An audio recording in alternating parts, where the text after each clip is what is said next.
Yeah. Huh? Yeah. Yeah, when they put in sense deprivation situations, I mean, within hours they start to hallucinate. Right. And within a few days, if they're not taken out of there, you know, it's like go bonkers. So, in the field of sense gratification, would you go to Disneyland? No, Oh, you wouldn't? no, waste of time. I wouldn't bother to. I mean, what does it cost? About $50 to $60 or something? You know, Yeah. Yeah, I mean, it's a waste of $50 to $60 to get a ticket to go into Disneyland, and then if you want to go on the rides, you have to pay more. No, the rides are And included. they're included, but Why if you take a little kid? well, because what good am I going to get out of that? What good are they going to get out of it? They go to this complete. It's a Maya. It's an illusion within an illusion. Right. To go to Disneyland, you know, the whole thing is a fantasy. But Right. virtual reality in the spiritual realm is a virtual reality. But it's in relation with Krishna. That's the difference. See, Krishna is the central point, where God, the personality of Godhead, is the central point. Whatever fantasies are in Walt Disney's mind is not the central point in the universe. It's like the Matrix. It's like an illusion within the illusion. Right. Right? So why would I want to spend my time and money doing that when I could be chanting, I could be reading, I could be talking with other people about spiritual life, I could be, you know, doing so many things. So the key to this whole thing is keeping Krishna as the centerpiece. Exactly. That's what Krishna consciousness means. Okay. And everything is seen and evaluated in relation to Krishna and his priorities. So if I'm having sex with my wife, I should be thinking about Krishna? No, I don't know. I mean, or do you what, just abstain? Why not just have sex with Krishna? He's blue. I don't. He's blue. I haven't even met the guy, you know. That's real Tantra.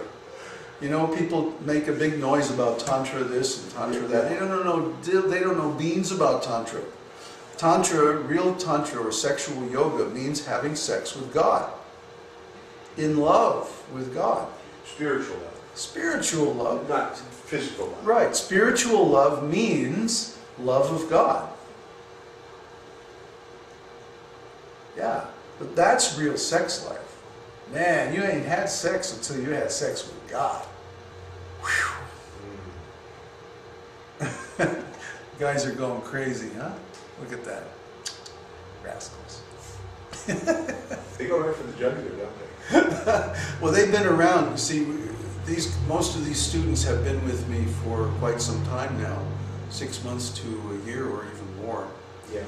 And we've seen a lot of people come and go, you know, who in the beginning they came with big fanfare, you know, like, here I am, the great disciple. And then, you know, 2 weeks later they find one little thing that they don't like and they're gone. Sure. We've seen that happen over and over and over. Even people who are really intelligent, you know, because they don't understand what really this nitty-gritty of what is spiritual life. And it's right there in the 2nd chapter of Bhagavad Gita, but very few people get it. Yeah. Yeah. Or if they get it, they don't really want to consider all the ramifications.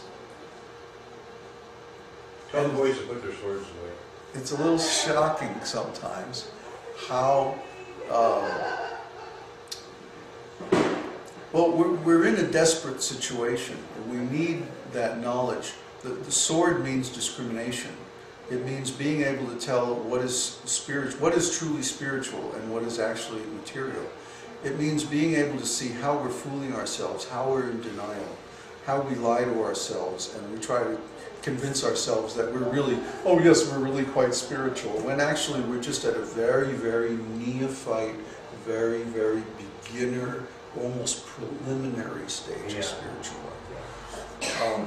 But 6 months to a year, that's still pretty, you know, brand new, where like you may read something and you may say to yourself, okay, intoxicants, illicit sex life, that's all not good and I'm not going to do it. And you may restrain yourself physically from doing it, and you may show everybody physically, but then maybe in your mind there's like a tug of war where Oh, yeah. Yeah, let's see you do it for 30 years. that's Do it for 30 years, and then we'll see who's really sincere, who's really dedicated. so it takes a while once you find out about it to be able to ingrain it into your mind rather than just physically stop doing it so other people don't see that. Well, it's actually impossible. You can pretend to follow the principles from an external point of view. But what Prabhupada used to use the example of, you can take a dog and dress him up as a king and sit him on the throne. But as soon as somebody throws a bone, he's going to be after it. Right? So you can take somebody and dress him up in nice robes and sit him on a nice seat and put flowers all around, and he looks very nice, right? But then as soon as a pretty woman walks by, it's like, boom, So you can really tell who's serious by how deeply or how effortlessly they follow the principles. Like I said, if someone really understands spiritual existence, they lose their taste for material enjoyment automatically.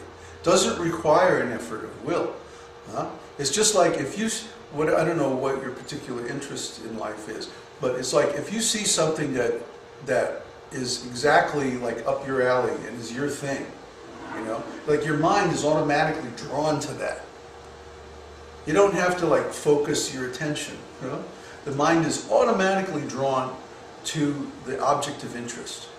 So our real interest or our real object of attention is pleasure. Everybody wants pleasure. So people think, oh, this material world is very nice because you can get a little bit of pleasure, a little bit of temporary enjoyment from the material senses. But this is not only is it false, it's really dangerous. Because in becoming all enamored of the material senses, we forget our spiritual identity, and we forget that we can actually experience spiritual pleasure, which is far, far more attractive than this material pleasure. So once we taste a little spiritual pleasure, the mind becomes drawn to spiritual pleasure rather than to the material pleasure because of its insignificance. But why would I want to have material pleasure which is temporary and means that I have to forget the spiritual pleasure, when I can have the spiritual pleasure without any effort or without any cost, and it's permanent, unconditional, and eternal? Why would I want to trade my $1 million in the bank for a $10 bill laying in the gutter? I'm not going to do that. My mind is on my $1 million in the bank. I don't even see that $10 lying in the gutter. Somebody else will think, oh, hey, man, $10, right? But I'm like, hey, man, I got 10,000 shares of Google, man. Screw that. You got to go, Ben? Yeah, I hate to interrupt, but we do have to leave.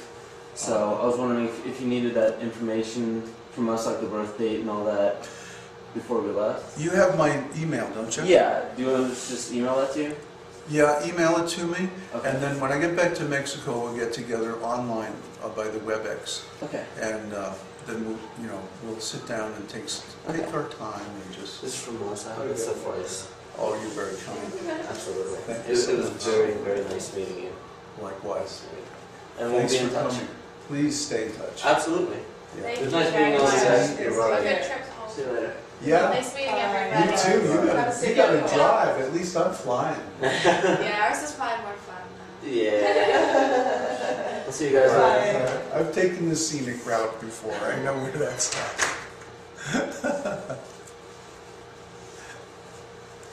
So we find that when people study this knowledge, at first they think they know what it means, and then when they find out what it really means, it's usually a shock. Because what it really means is that the material sources of pleasure that we're used to having aren't going to give us satisfaction, and the real truth comes out. and it's always like freak out time. And that's why they call me the freak out Acharya. But you know, I can completely understand what you're saying as being the truth. I can grasp that truth, that you know, that there is no love in this material world. That I can understand, because it's objects bouncing off of other objects. That's what the objectified world is. Yeah. It's objects rubbing against molecules, rubbing against molecules, and it's not transcendental. It's not a transcendental thing. It's not a fine, ethereal, spiritual aspect. And it's just a being in the material world so long, it's so hard to just switch. You know, That's the fact. it's a difficult thing. It takes some time. Like when I joined the temple,